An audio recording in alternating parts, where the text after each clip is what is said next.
this is actually a topic that I have taught recently for a senior ancient history class at school. It was sort of in the preliminary course, there was an opportunity to look at a topic on historical authentication and reliability.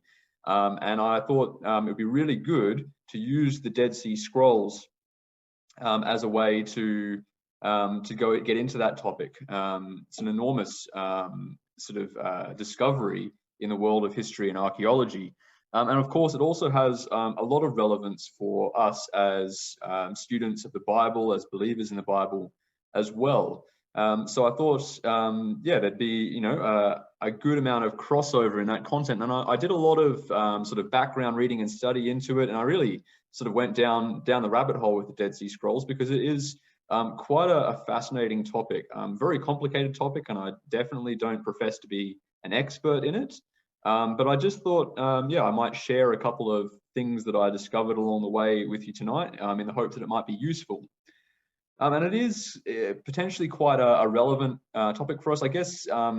Maybe a fairly academic kind of a topic, but also I hope somewhat practical, in that the Dead Sea Scrolls is a topic that we frequently allude to if we're ever being asked to defend the reliability and the accuracy of the biblical text. If anyone's ever sort of calling into question, like, how can you trust this this book?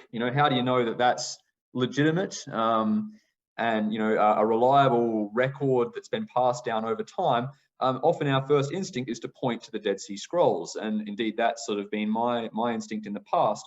However, I've often done that without really having much understanding of what I mean by that. And I think this is a trap that probably a few Bible students fall into, because while I absolutely agree that we should use the Dead Sea Scrolls to establish the reliability of the biblical text, there's more to it than that.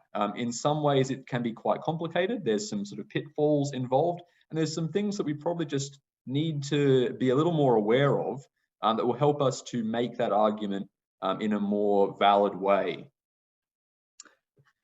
Now, the Dead Sea Scrolls are considered to be one of the greatest archaeological discoveries of the 20th century. That's up there with things like the tomb of King Tutankhamun, the terracotta warriors. It's hugely significant, even for people who aren't from a Jewish or Christian background, because it just provides such an incredible window into a time period. Texts of this vintage are incredibly rare and valuable, and it just gives us so much information about the region of Judea in the time period that these scrolls were written. And of course, for people who do have a belief in the Bible and a vested interest in the Bible, it's enormously relevant in terms of the idea that our beliefs actually are ancient. Prior to finding the Dead Sea Scrolls, the earliest Hebrew text that we possessed of the Old Testament came from the Middle Ages, from around AD 1000, and that's known as the Masoretic text. When the Dead Sea Scrolls were discovered, that time period for the oldest manuscripts we possessed went back 1,000 years. So it was a hugely significant discovery in biblical scholarship. So tonight, I want to start by giving a bit of context to the Dead Sea Scrolls, a bit of historical and geographical and chronological context. I want to talk about the history of the discovery and the scholarship of the scrolls, because that's quite an interesting story in itself. And then we'll start to gradually zoom in on what the scrolls are, what's in them, and potentially talk as well about who wrote the scrolls, which is another sort of interesting question. I've got a lot of content here. This is probably like 15 hours worth of stuff squashed down into one, and I am determined to finish by 8 o'clock. So yes, I'm kind of content for us not to get through everything tonight. And if at any point during the class you've got any questions or comments or things that pop up, please jump in. You can just unmute yourself and speak up, or you can use the little putting your hand up thing. I'm pretty Zoom savvy, having taught in lockdown. So yeah, very, very happy for input from anyone throughout tonight, because we are going to be covering a lot of ground. So the first question to ask is, what are the Dead Sea Scrolls? What are they? Well, they're a large ancient library of scrolls found in 11 caves near a place called Khirbet Qumran, which is Arabic for the ruin of Qumran. And they comprise a dozen scrolls along with innumerable fragments of papyrus and parchment. And together, they represent more than 800 original documents written mostly in Hebrew, with a smaller number in Aramaic and a few in ancient Greek. They've also found scrolls at other sites in the Dead Sea Valley or the Judean Desert in 6 locations, and added together with the Qumran scrolls, those are known as the Judean Desert Scrolls. So that's the collection we're talking about when we talk about the Dead Sea Scrolls. The quote there is from Willits. He wrote this really neat little introduction. It's only like 30-something pages long, called the Craigle Pictorial Guide to the Dead Sea Scrolls. Would definitely recommend this as a text to anyone who's curious about the Dead Sea Scrolls. It's really well put together.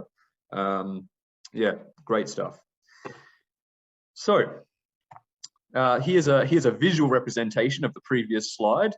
There's quite a variety of sort of Dead Sea Scrolls and conditions of them.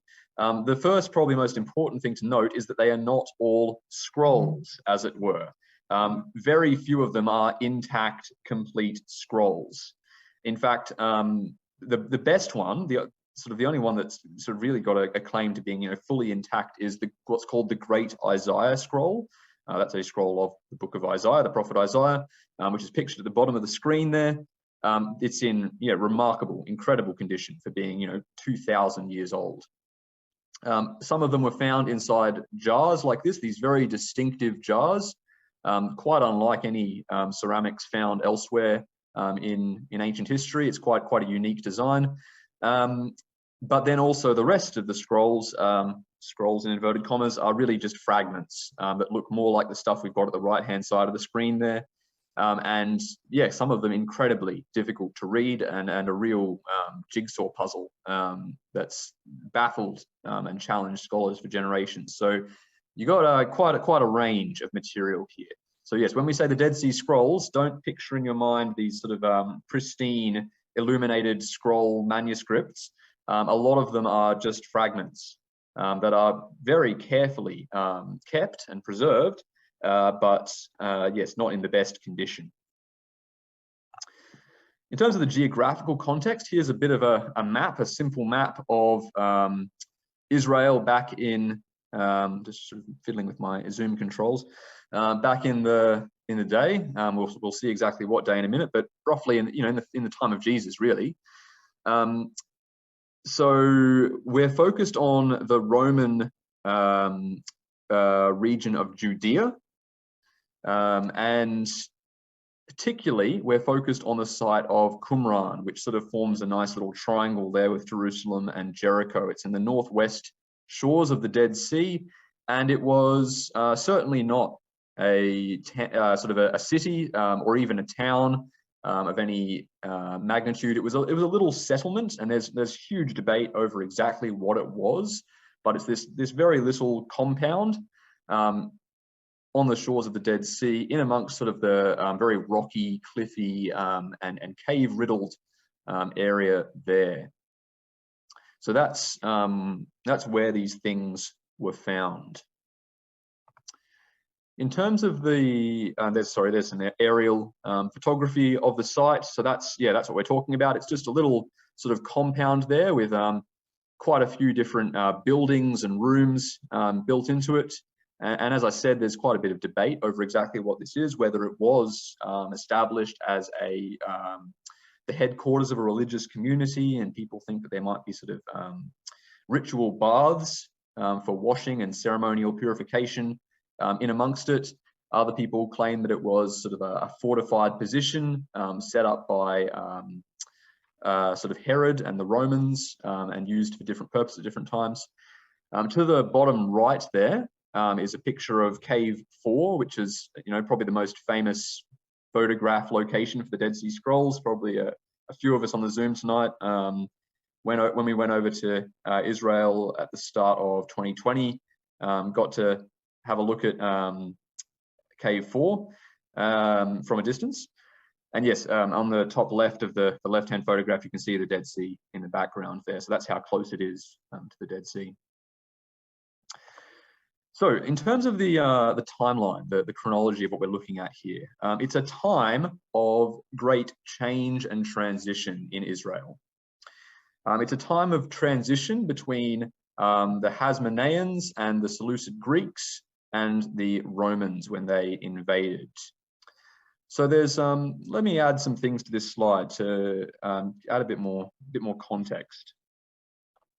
So in 168 BC, there was the Maccabean revolt. The Seleucid Greeks were one of the Greek Hellenistic powers that sort of devolved out of Alexander's empire. They ruled the Near East, that whole section down along the eastern Mediterranean coast, including Israel.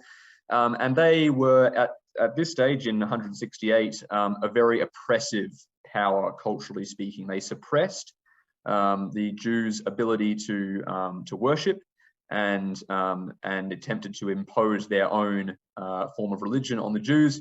And a family called the Maccabees revolted against the Greeks. They slew the sort of governing powers, and yeah, there was an enormous revolt and a highly successful revolt in which they actually drove the Greeks out of that territory. This resulted in a guy named Jonathan becoming the first ruler of what was called the Hasmonean dynasty. This is a really interesting bit of the history of Israel that I think we're probably a bit underrepresented or not very well understood in our community, is that there was actually a kingdom in Israel in between the Old and the New Testament called the Hasmonean kingdom. And this was the result of the Maccabean revolt. And so the Seleucid Greeks were still very influential in the area. They still had armies and bases of power in the Near East, but the Hasmoneans had control over the land of Israel. And they were some Jews saw them as almost a fulfillment of the promises of the Old Testament, that there would be a kingdom of Israel, sort of independent and strong. But really, they were a very sad parody of the kingdoms of Israel and Judah that we read about in the Kings and Chronicles. Like even the kingdom of Israel, which was highly apostate, they were even sort of worse than that. The Hasmoneans, while they had sort of a very surface level version of Judaism, they were extremely power hungry, constant infighting, assassinations. It was not a very godly place by any stretch of the imagination. But it is interesting to note that there was a kingdom in Israel in between the Old and New Testaments. Their power struggles got so out of control that it actually resulted in a power vacuum, which the Romans took advantage of, and Pompey the Great conquered what the Romans knew as Palestine in 63 BC. So that was the beginning of the Roman period, which of course is where we were in New Testament times. Herod was installed as the ruler of Judea by the Romans between 37 and 4 BC. But then in 4 BC, Judea came under direct Roman rule. And that's why you get people like Pontius Pilate involved as governor.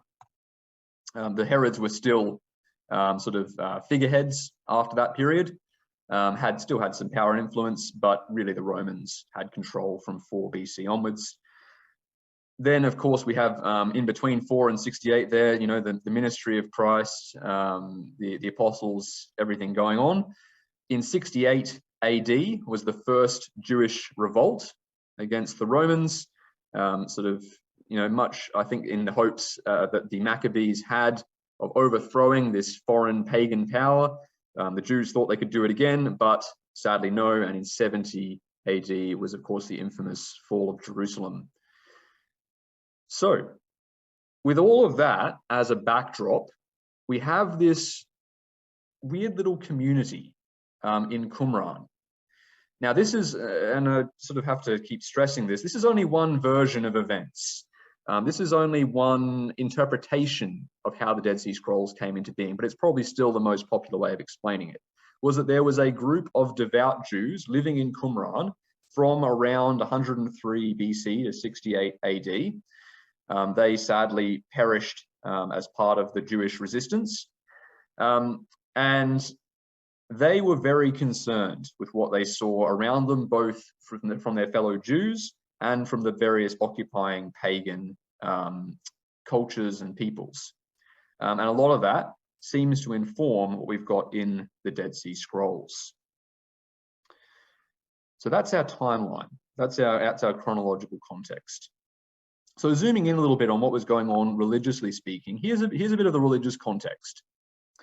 Now, this is kind of what we know from Josephus, who's our best source on the Judaism of the New Testament period outside of the Dead Sea Scrolls. We're not entirely sure if it was quite this simple back in the early sort of the first century BC and first century AD, because Josephus was writing at the end of the first century AD. And this is kind of reflecting how things were divided up at his time. We're not sure if this is exactly how it was back when the Dead Sea Scrolls were written, but it's some useful background information. So we're pretty familiar with the Sadducees and the Pharisees, right? They're the ones that were the sort of the opponents of Jesus, the religious sort of parties that existed in the New Testament. So the Sadducees were the priesthood and the upper classes. They actually held the power, religiously speaking, in Israel. Their name was derived from the name Zadok, who was the high priest in the time of Solomon, and they rejected the traditions of the fathers or oral Torah. So they would only accept the written law of Moses. They didn't accept the many additions that were made by the Pharisees. And they were Roman sympathizers, in fact. They wished to maintain the social and political status quo. I mean, they were in power. Of course they would. They liked the way things were going. And so they were okay for the Romans to be in charge and for them to be in charge of the temple.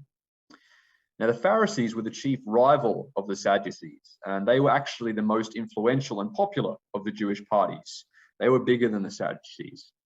In terms of their actual sort of official membership, Josephus said that they numbered in around 6,000, and their name was derived from the Hebrew word perushim, which means separate. And that probably accords well with what we know of the Pharisees from the New Testament, that they kind of separated themselves and looked down on other people. But the sort of the interesting thing about the origins of the Pharisees is that they were actually what we would call populists. They were the people's party. They represented the middle and the lower classes, and in their origins, the Pharisees were actually kind of like the radicals. They were pushing for new and different things. And you can kind of think of it this way. We read in the New Testament about all these extra things that the Pharisees added into the law of Moses. And in fact, Jesus condemned them for this, that it was like they were binding heavy burdens on people's backs that were weighing them down. But in a way, sort of perversely, all of those extra things the Pharisees added into the law served to make the law a very personal thing. If you were following sort of the Sadducees model of Judaism, it was kind of a very big community thing. You'd come along for the big feasts and events. But if you wanted to follow the Pharisees' line of thinking, religion actually impacted your choices every single day on a very personal level. And that, obviously got very out of hand, but it meant that people felt personally in control or involved in their own faith. So that's why the Pharisees were so popular with people. They accepted the traditions of the fathers, which were non-biblical laws that were probably passed down orally, and they're thought to be the forebears of rabbinic Judaism. The Pharisees are essentially, of these three, they're the ones that won. They are the version of Judaism that has been passed down through the generations and basically became Orthodox Judaism as it is today, the big mainstream of Judaism. Now we know, as I said, we know about the Sadducees and Pharisees. We also have to know a little bit about the Essenes. This is the third group that Josephus mentioned. So these aren't mentioned in the New Testament. So these were 4,000 dissenters from the temple establishment because of its perceived impurity and corruption. And they sort of cut themselves off from all of that. They lived in small villages where they resided communally, sharing possessions, meals, and an ascetic lifestyle. They had a very simple way of living, and they thought that that was a good way to live from a spiritual perspective. They're not mentioned in the New Testament, but they did have a center in Jerusalem, and they would doubtless have come in regular contact with the early Christian community. And just looking at this slide, if we were to take Josephus's word for it, of these three groups, it makes the most sense for the Essenes to have been the author of the Dead Sea Scrolls. There's been a lot of debate about that, but yeah, I guess on a simple level, just talking about the religious context, it would make sense for the Essenes to have been involved in this. They were sort of separated from these other groups, and the Dead Sea Scrolls do reflect that in their content. We'll talk more about that soon. Let's talk a bit about, before we get into the actual content of the Dead Sea Scrolls, let's talk about the discovery and scholarship that went into them in the 20th century. So, very famous story, very well known. The first time the Dead Sea Scrolls were discovered in the 20th century was not by an archaeologist or a historian or anything like that. They were discovered by a teenage Bedouin goat herd named Muhammad ed-Dib. Ed-Dib means the wolf, which is a pretty cool nickname. He was herding his goats near the Dead Sea, and as he was moving along to amuse himself, he was chucking stones around, kind of, trying to throw them up into the caves. And instead of hearing sort of the clatter of a stone hitting and bouncing off rocks, he heard a smash, like he'd broken something with one of the rocks that he threw. When he went up to explore, he discovered these jars and fragments of scrolls. That was in the winter of 1946, going into 1947. So these were brought back to the Bedouin community, and then they were sold. And they were actually sold in two halves. So 4 of the scrolls were sold to Mar Samuel of St. Mark's Monastery in Bethlehem, and 3 of them were sold to Eliezer Sukenik of the Hebrew University in Jerusalem. So already we've got an interesting division here, right? 4 went to a Christian group and 3 went to a Jewish, essentially, group. And they trail off into the distance. So Samuel showed 3 of his scrolls to members of the American School of Oriental Research in Jerusalem, and they photographed and studied them and announced the discovery through the Times of London. So already this, you can see that this is a big international thing that is starting to happen here. Sukenik at the same time announced his scrolls from Jerusalem. At the same time, in 1948, as we know, the state of Israel was established, and the politics of Israel and its territory feed quite a bit into the story of the Dead Sea Scrolls. Now, before we go any further, it's probably worth mentioning, and this is a really fascinating thing, was that there was actually quite a lot of evidence that the Dead Sea Scrolls existed prior to their discovery, their accidental discovery in 1946/7. So a Christian theologian named Origen claimed that he'd read a scroll from a jar from a cave near Jericho back in the 3rd century CE. That is recorded in his writings. Eusebius recorded a story of a discovery of a Psalm scroll and other Hebrew and Greek manuscripts in a jar near Jericho during the reign of the Emperor Caracalla. A 9th century bishop named Timothy I wrote about the discovery of Jewish writings in a rock dwelling near Jericho. In 1896, in Cairo, they discovered these fragments of an ancient Jewish document outlining the organization and ideology of this Jewish sect that lived somewhere in the desert in these isolated camps. And the really strange thing is, and yet no one went looking. There were pieces, there were hints that all of this stuff existed. There was reason for people to go looking for the Dead Sea Scrolls, and yet no one did. It's quite fascinating. Willits had this to say: the discovery of the Dead Sea Scrolls in 1947 perhaps also marks the greatest archaeological and scholarly failure of all time. For centuries, scholars possessed evidence that suggested the presence of the ancient biblical scrolls in caves in the Judean desert, but no one set out to find them. Or summarized in meme form, a teenage goat herd was able to find this in a cave with a box of rocks. So it is an interesting thing to think about, how these Dead Sea Scrolls were found, and it is cause for us to pause and think about the potentially providential nature of this. The Dead Sea Scrolls were found really at exactly the right time. They were found just before the foundation of the State of Israel, in just such a way that they could come into the possession of Israel and be preserved and kept carefully. And it gives you pause to think. Let's keep following the story. So the American Society of Oriental Research published the 3 scrolls they studied in 1951. At the same, or just the next year, Cave 4 was discovered. This is the big cave. This is the cave where the majority of the material came from. The best preserved scrolls were in Cave 1, like the Great Isaiah Scroll, but Cave 4 is where the bulk of the material came from. Now, in 1953, a guy named Roland Deveau set up an international editorial committee of 8 men to study those fragments they found in Cave 4. Coming back to the Cave 1 scrolls, in 1954, Mar Samuel sold his 4 scrolls to Yigael Yadin. If you've sort of studied the history of modern Israel, that might be a familiar name to you, who purchased them on behalf of the State of Israel for $250,000. Which is a pretty hefty sum, although well worth it, I would suggest. Back in those days.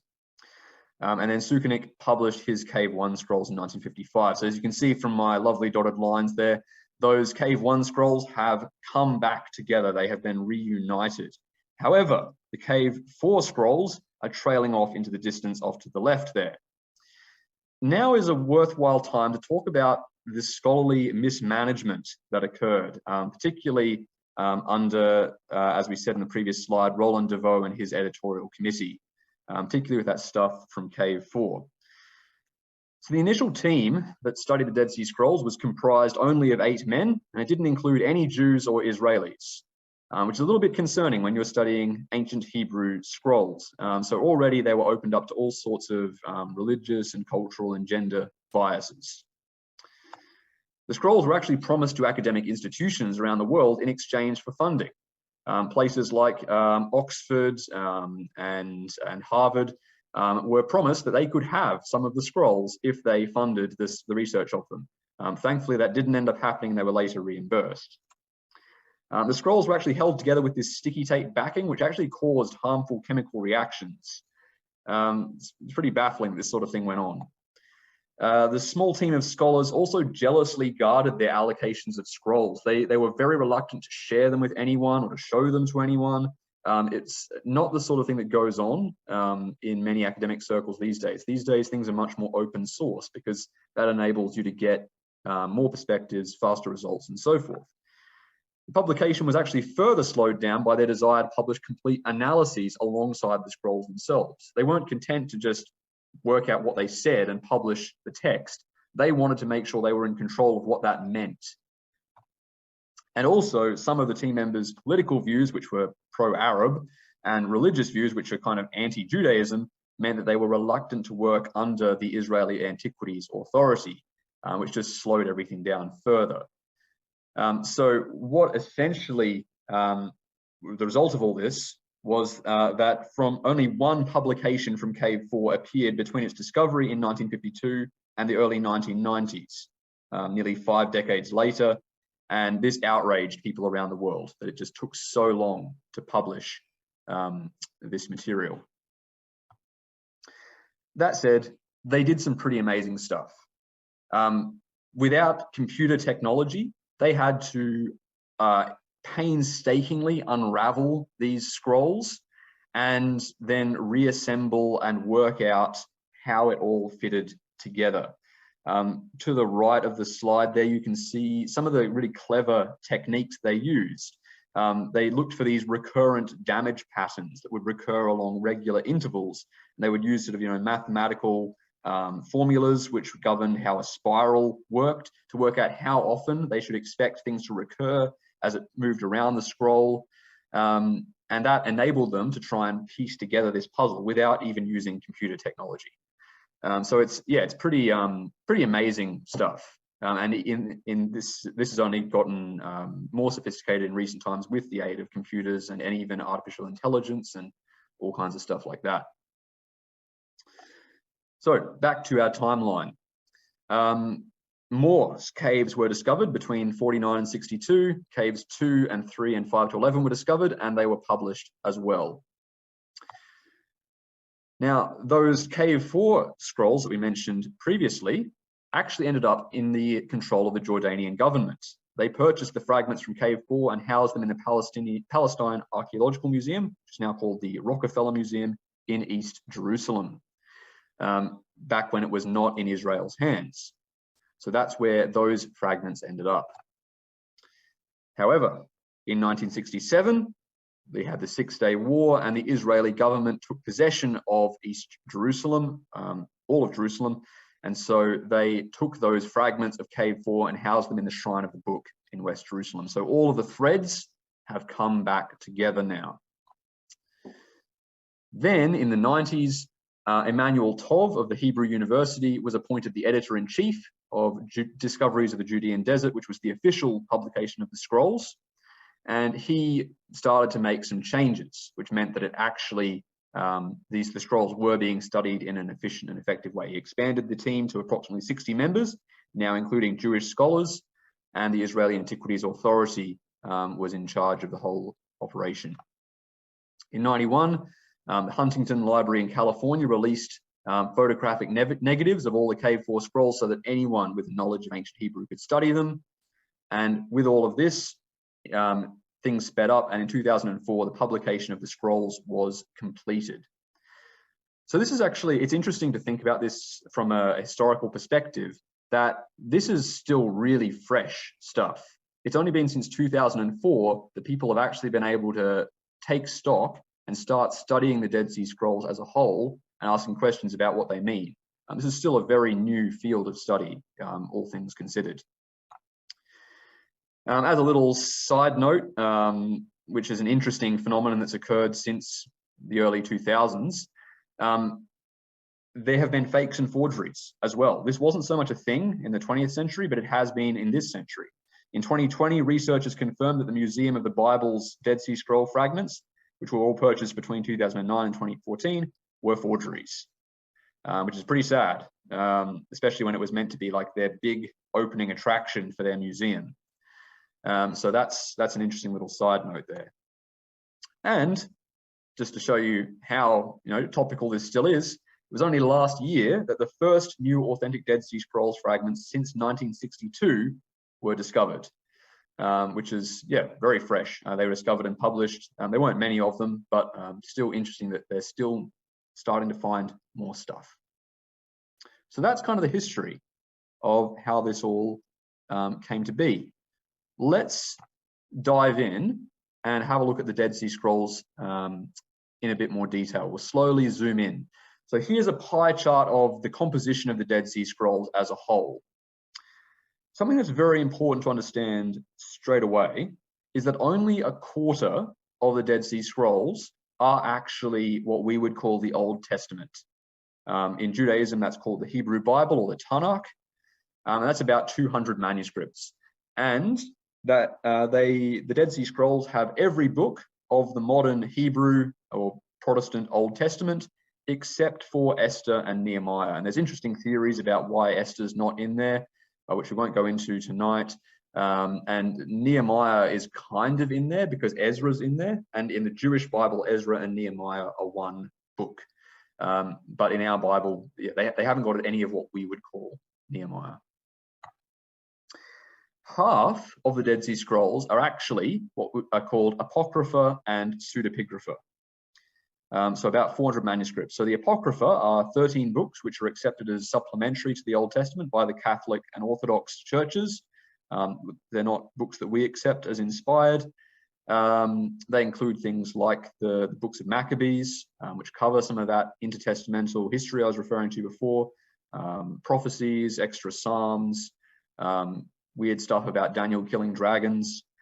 So yeah, that's the Apocrypha. Pseudepigrapha is a much wider body of ancient Jewish religious writing. There's no fixed number, whereas the Apocrypha is just 13 books. The Pseudepigrapha's got a lot of different texts, and only select books are considered sacred by some Eastern Orthodox churches. They're very sort of out there. Pseudepigrapha literally, well, I don't actually know what literally means, but it kind of means a book that's pretending to be written by someone. So for instance, there's, I think, a book called the Epistle of Jeremy, which is pretending to be written by the prophet Jeremiah. The remaining quarter of the Dead Sea Scrolls are what are broadly called sectarian manuscripts. There's debate over whether this is all the work of one group of people or lots of different groups of people, but they seem to be sort of sectarian, that is relating to a set of beliefs held by a group. So that includes things like foundational documents, kind of like, you know, what we would call a statement of faith. There's a description of a new temple that they were planning to, sort of saying that they would build in Jerusalem. There's collections of hymns. There's a military manual for a final battle between light and darkness that goes into quite a lot of detail about how they're going to fight that battle. There's interpretations of Old Testament prophecies, and there's actually even a list of locations of buried treasures. So pretty wild stuff in amongst those sectarian manuscripts. Now, something that is important to note about this pie chart is that this is not necessarily how the community of the Dead Sea Scrolls, the people who put them there, would have viewed the breakup. They might not have really seen a difference between the blue and the green there. It's important to note that the canon of Scripture, the 66 books of the Bible, or I guess the 39 books of the Old Testament in particular, was not a fixed concept in Judaism in the first century. Certainly, they would have held books like the 5 books of Moses as extremely important, and you know, the highest of their sacred writings. But they may well also have accepted elements of the Apocrypha and Pseudepigrapha as inspired. And the New Testament, you know, alludes to this sort of thing, talking about Jewish fables and things like that. So while the Dead Sea Scrolls are definitely good evidence for the reliability of the biblical text as it's been passed down, they are not necessarily good evidence for the canon of Scripture. You wouldn't use the Dead Sea Scrolls to prove that the 39 books of the Old Testament are the right 39 books that should be the official ones, because they may well have accepted many other books as well. Let's keep moving through. Here, just briefly, is the Copper Scroll. This is the list of buried treasures. It's the only Dead Sea Scroll that wasn't printed on or written on parchment or papyrus. It's actually stamped onto copper, which is pretty cool. And it's essentially a list of buried treasures, which is, you know, something that really captures the imagination in detail. It's a very literal treasure. People have searched for it, but it hasn't been found. Sadly, it's probably the case that whoever wrote this was captured by the Romans, and the Romans would have tortured the information out of them. But it still, you know, does capture the imagination. In terms of the biblical manuscripts, it might be interesting to ask the question, which books of the Old Testament were most popular with the Qumran community, with people who put these collection together? So the answer is Psalms, Deuteronomy, and Isaiah, and there's the number of manuscripts next to them there. Now, the really interesting thing about this is that these are also the 3 most frequently quoted books in the New Testament.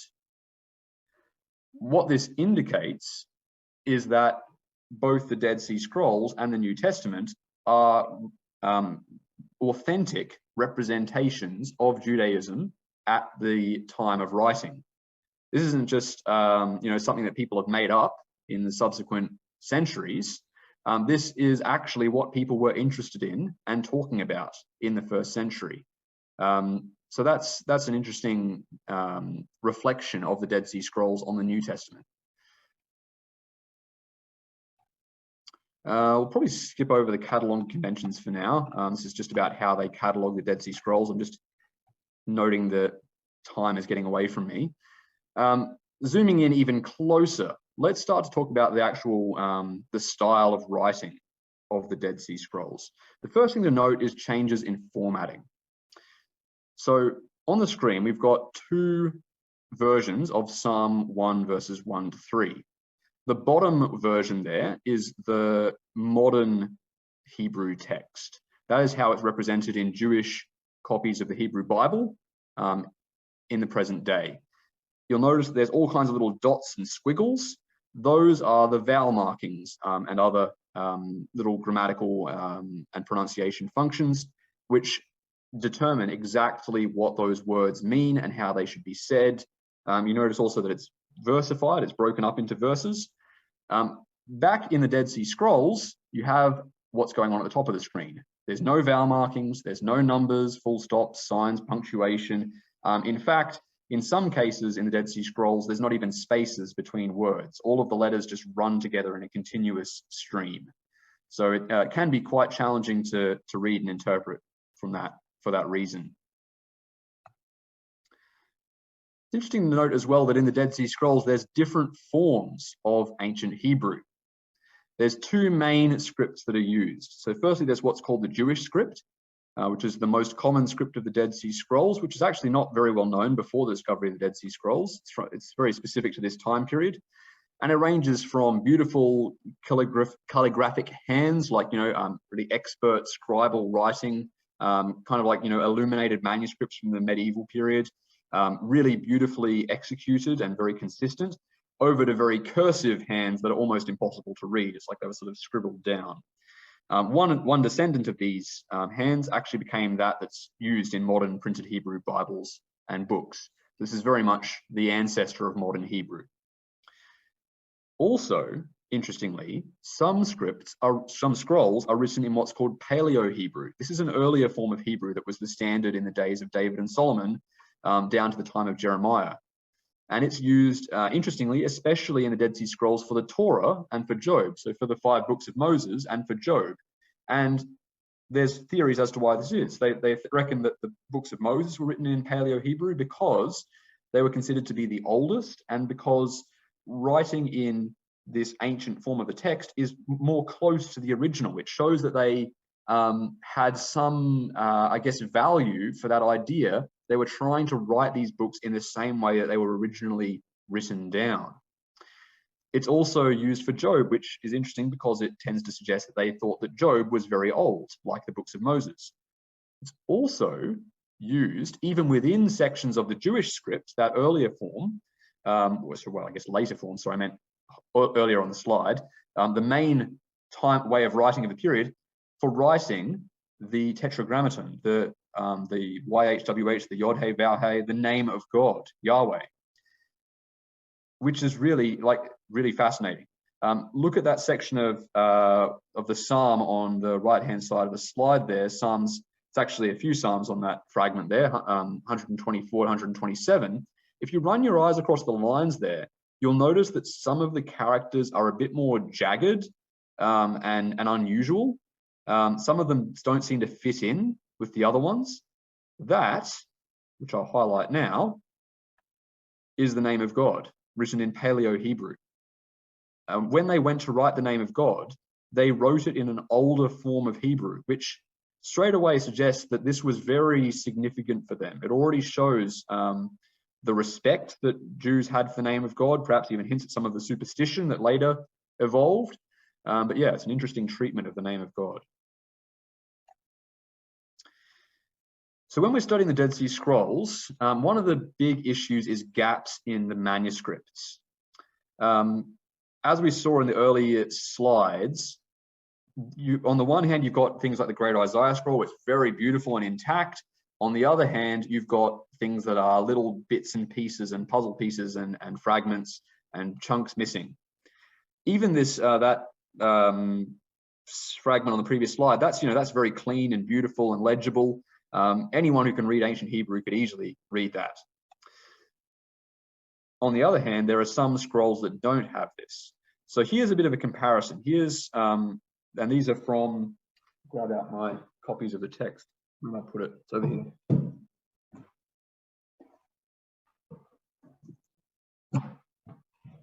These are from what's called the Dead Sea Scrolls Bible, which is a really cool English translation. What they've done is they've essentially tried to assemble an Old Testament using the Dead Sea Scrolls in as much as possible. Of course, that means there's lots of verses and even chapters missing, but this is where I got some of this material from. So that first one is the start of Micah chapter 1.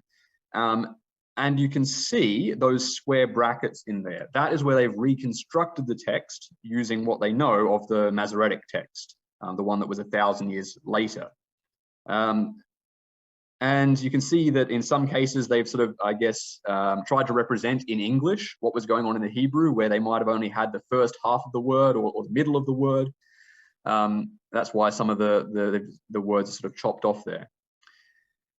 Now, if you look down at Ezekiel, you can see that there's quite a bit more missing. And in fact, let me make it even clearer for you. Here's the difference.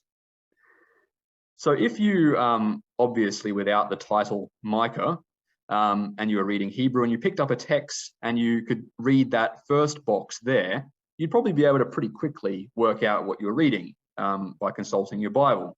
You could piece together what that was. If, on the other hand, you picked up that second box there of Ezekiel 36, that would be quite a different matter, right?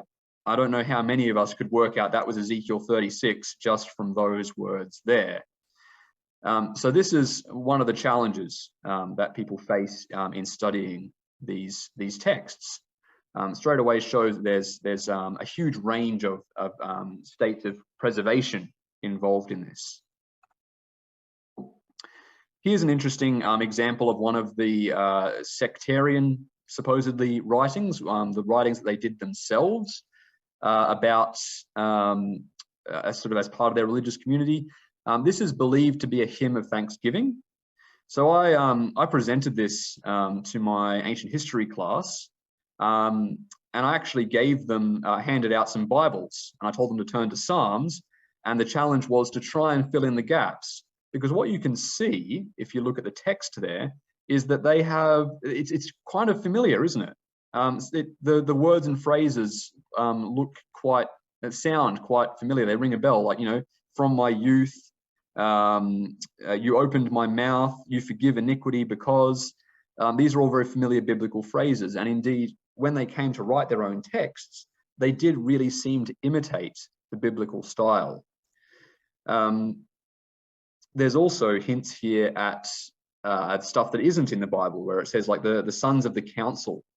That's thought to be a reference to the sect that may have written some of these sectarian manuscripts.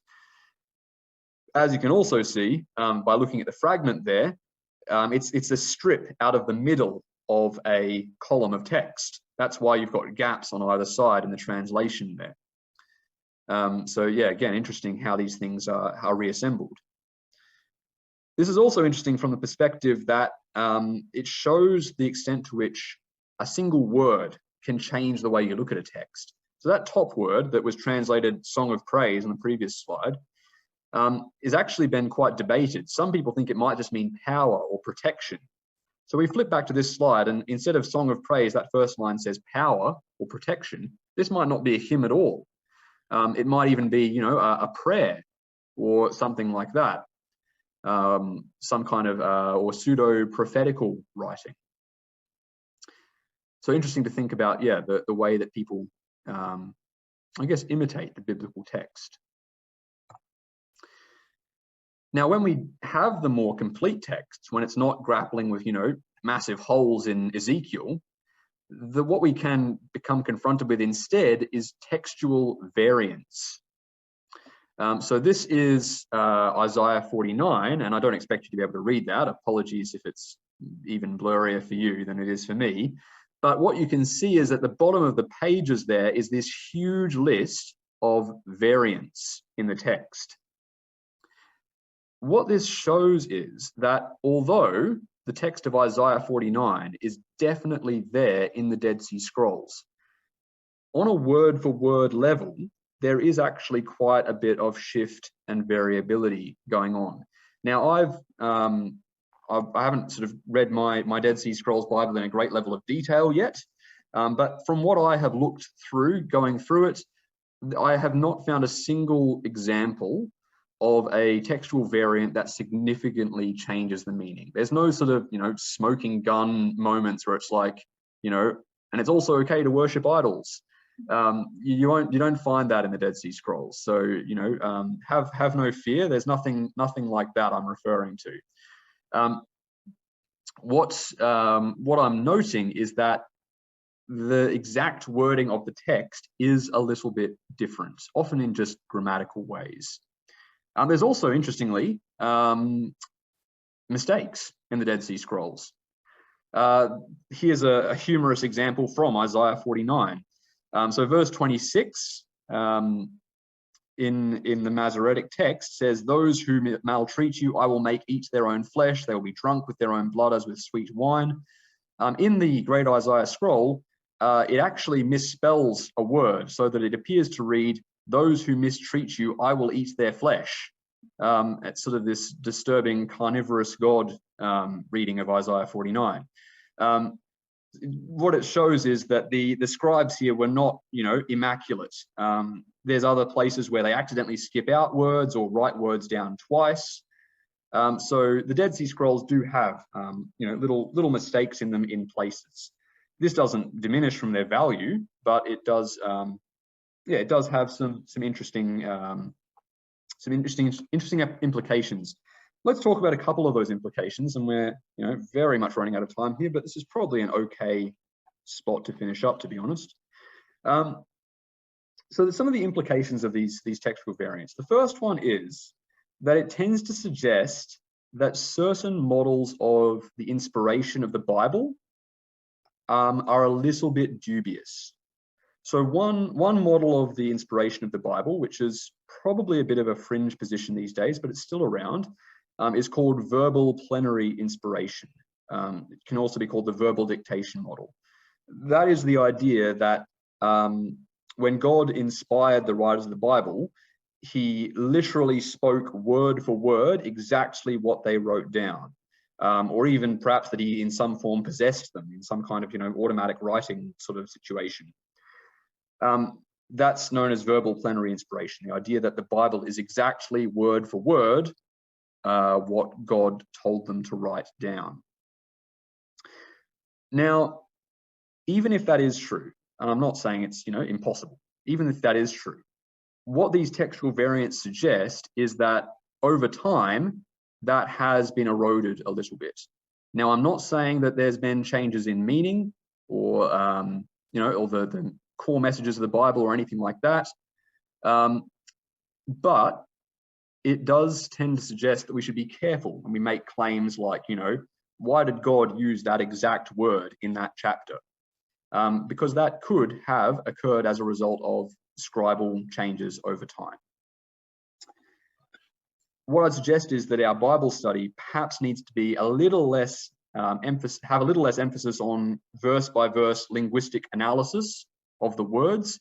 And there's absolutely still room for that. I'm not saying we shouldn't, but maybe a little less emphasis on that and more emphasis on high level concepts like, the narrative and the argument structure of the Bible, types and repetitions, contrasts, audience, applicability, some of these more high level concepts. Maybe we need a bit more emphasis on those things. Interestingly, some of these textual variants also suggest that in some places the Septuagint, the Greek Old Testament, is more accurate than the Masoretic text, on which most modern English translations are based. All this means is that it's probably a good idea to have access to a study Bible. a lot of study Bibles will mention things that are different in the Septuagint and other editions of the text.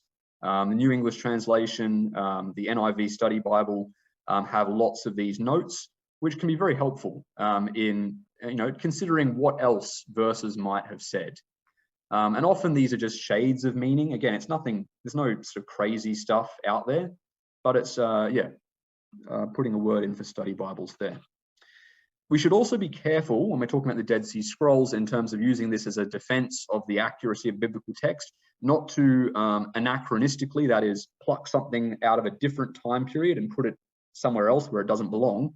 We shouldn't anachronistically ascribe the practices of the Masoretes to the writers of the Dead Sea Scrolls. Sometimes we assume that the people who wrote the Dead Sea Scrolls were following those practices from sort of the Middle Ages, where these Jewish groups, they had these extremely stringent practices. They used gematria to ascribe numerical values to each letter and each vowel marking, and they all had to add up in each line, and they would use that as a way of proofreading and checking that they had perfectly copied the Hebrew text. It's quite remarkable. It's an insane amount of dedication. That didn't exist in the time of the Dead Sea Scrolls. So we've got to be careful not to make that mistake. That's why we have little mistakes and errors in places. I'm not in any way trying to suggest that the writers of the Dead Sea Scrolls were incompetent, but they weren't using those really stringent methods in their copying. So that's probably about all I've got time for. I guess I'll jump down to my sort of summary key slides point. So here's some things to remember about the Dead Sea Scrolls. Maybe the next time you're talking to someone about the accuracy of the Bible and this might come up. So firstly, very few of the Dead Sea Scrolls are intact scrolls. Most of them are just fragments and bits and pieces. They largely support the wording of the Masoretic text upon which most modern English Bibles are based. So that is, a good reason to talk about the Dead Sea Scrolls as supporting the accuracy of the biblical text. It's remarkable that so much has been preserved. Yes, there's little grammatical words and differences here and there, but the substance, the bulk of it is all there, which is amazing how well that has survived over such a long period of time. The canon of Scripture was not fixed at the time of Christ, and this is certainly not me advocating for, considering the Apocrypha as inspired or anything like that. I think there's plenty of good reason for us to celebrate the 66 books of the Bible and to uphold those as the canon of Scripture, but the Dead Sea Scrolls are not evidence for the validity of the 66 books, so don't use them to support that. Textual variants in the Dead Sea Scrolls tend to suggest that verbal plenary inspiration, the idea that God told people word for word what to write down, is somewhat untenable, or even if it did happen, it's somewhat impractical. It doesn't necessarily reflect what we have in our Bibles today. Although absolutely, the main message of Scripture that God wants us to know is there. I have absolute faith in that. Textual variants also indicate that in some places the Septuagint is more accurate than the Masoretic text. So, consult a study Bible is a good idea. And we didn't really get to that dot point, but there's a lot of debate about the authorship of the Dead Sea Scrolls. Final point, let's finish on this one, is the Dead Sea Scrolls affirm the authenticity of Christianity as a Jewish faith. A couple of things to consider. These are a couple of quotes from the books that I read in my studies. So Willits said that the Dead Sea Scrolls attest that the group who stored them in the caves were, like the early Christians, a Jewish Messianic sect, which makes it possible by comparing the two groups to better understand the Jewish aspects of early Christianity. A lot of the writings in the Dead Sea Scrolls that aren't Scripture are about Messiah. In fact, they believed that there were two Messiahs. They believed that there was a kingly Messiah and a priestly Messiah. But anyway, that's beside the point. It shows that there were people around the time of Christ who were looking for Messiah. People like, as we have recorded in the New Testament, like Simeon and Anna, and Philip as well. These were people who were studying the prophets and trying to find out about Messiah. Interestingly as well, there's some broad views shared between those sectarian manuscripts in the Dead Sea Scrolls and the New Testament. So a scholar named Wise said that there's a pervasive dualism expressed as light versus darkness. That's a big thing in the New Testament, light versus darkness, right? We know that. And it's also there in the Dead Sea Scrolls. The necessity of conversion is there. The idea that God's purposes are revealed only to those who accept certain teachings. The high estimate placed on poverty and on, denying yourself, not storing up treasures on earth. All of those traits of early Christian belief are found there in the Dead Sea Scrolls. And interestingly, up until the Dead Sea Scrolls were found, a lot of scholars, a lot of critics of the Bible claimed that those New Testament beliefs came from the Greeks and from Greco-Roman culture. And some even claimed that that Christianity was this weird Dionysian Greek cult that was sort of twisted and merged with Judaism. And they, would say that these teachings were proof of that.